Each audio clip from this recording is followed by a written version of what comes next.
Hello everyone, this is Marcia from One Scrap at a Time, and I'm doing a layout today using some JustNick Studio digital cut files.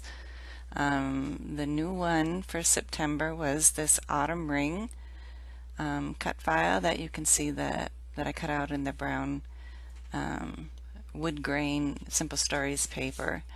And then I'm also using two leaf cut files. One is Leaf It To Me, it's a maple leaf, and the other one is just called Leaves. So what I'm doing here is I'm creating a colorful background so my photo will blend right into the paper. So I'm using some Faber-Castell gelatos, two yellows and two oranges, and I put some gesso down on my background paper first, only in a circle pattern there where my frame would be, so that it's not in the middle and it's not on the outer edges, just right where that ring would be. It's easy to blend then the gelatos on top of the gesso. You just get it a little wet and rub it with your finger, and it just blends very easily. And you can just spritz some water on it to aid in the blending process. And I wanted a few drips here so that I am shaking my paper onto the table so that I can get it to drip. What I did then was I wanted to do some stitching. So I stitched the ring down. So I wanted to do that before I added these die cut leaves on top, because then I couldn't get my stitching on then, so I did it first. So I pieced the leaves here with the 6x6 paper pads from the Hello Fall collection from Simple Stories. I like the 6x6 paper pads for paper piecing. The patterns are smaller and they work better for the tiny pieces that you need to back the die cuts. And it's a bit tedious to do. It's time consuming, but well worth it. So I had done this part before filming, so that you didn't have to watch me do all that tedious cutting and pasting. So here I am playing around with where I want the leaves to be. I don't want to cover up that beautiful autumn ring frame too much, so I'm trying to place my leaf pieces behind the brown die cuts in that ring. So I'm just moving things around and seeing where I want them. So this is a photo of my niece. She graduated 2 years ago, I guess, and I hadn't gotten around to scrapbooking this senior picture of her yet. And here in Minnesota, we really do enjoy beautiful fall colors. We have lots of trees, hardwood trees, maple trees, oak trees, birch, ash trees, just a really nice mix of yellows and oranges and reds, so it's really beautiful here in the fall. So a lot of seniors have their pictures taken outside. So the flare that you see that I'm using on this layout I got from Paper Issues.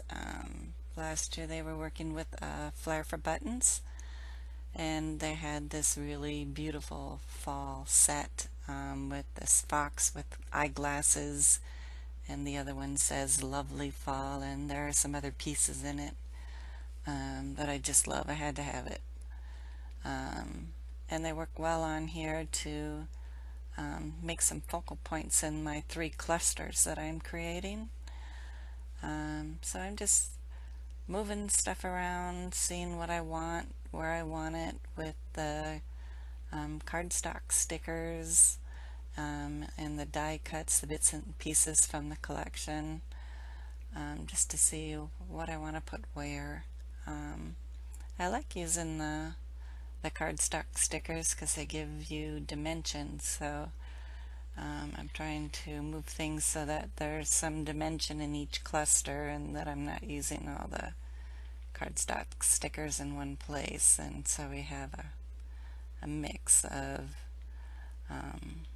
textures and dimension on my layout. So I'm working on the title here. I wanted to use this chipboard autumn sticker, and trying to decide where I want it. I also wanted to add some interest up in the upper left corner.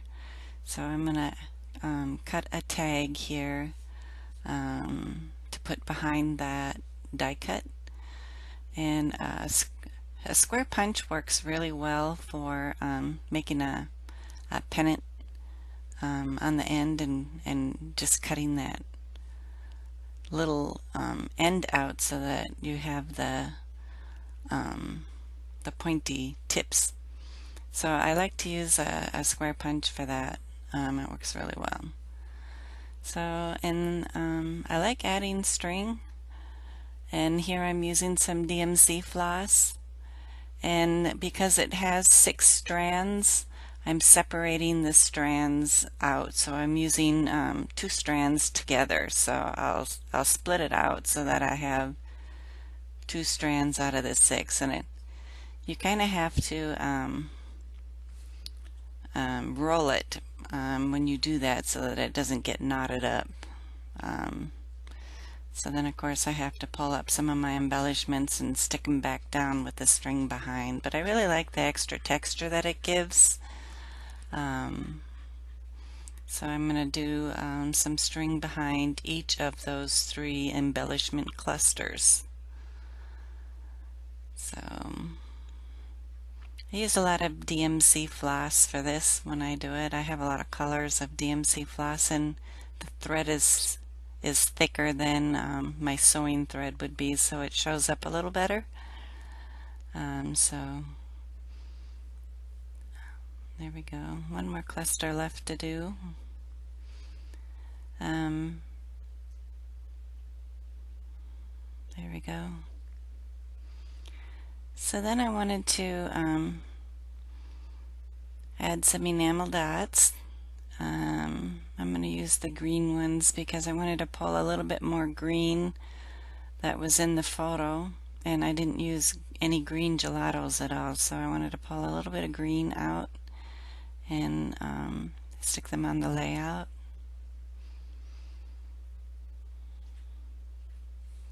And I'm using the Simple Stories enamel dots to do that. And then throwing in just a few more of the chipboard stickers that are in this Hello Fall collection, the little white flowers. And there's this little chipboard heart that I really liked, just to add a few more things in there. So I want to put Autumn Beauty for my title, and so I'm using the stickers from the Hello Fall collection to do that. And what I like to do is to arrange them on my little ruler, and this ruler is something I actually recycled from my kids' school stash. They're not in school anymore, so they didn't need it. So I thought, well, I could use that. And I like that it's clear, and I can arrange my stickers on it and decide where I want things on my layout. And then I can just push down on the top like that, and it's easy to move my stickers wherever I want them to be. So here we are coming to the end of the video, and you're going to see some still shots here in a minute. Thanks for stopping by. I hope you enjoyed watching.